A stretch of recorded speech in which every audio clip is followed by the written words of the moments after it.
ใต้คืนที่ฟ้าพร่างพราวต่อให้มีสักหมื่นล้านแสงดาวแต่ในใจยังคงอ้างว้างเดียวดายเหลือเกิน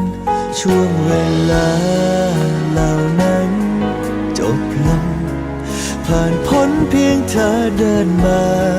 อยู่ตรงนี้ขอบคุณอ้อมแขนรักและไออุ่นสายตาอาจเพราะเป็นเธอเดินมาจากในความฝัน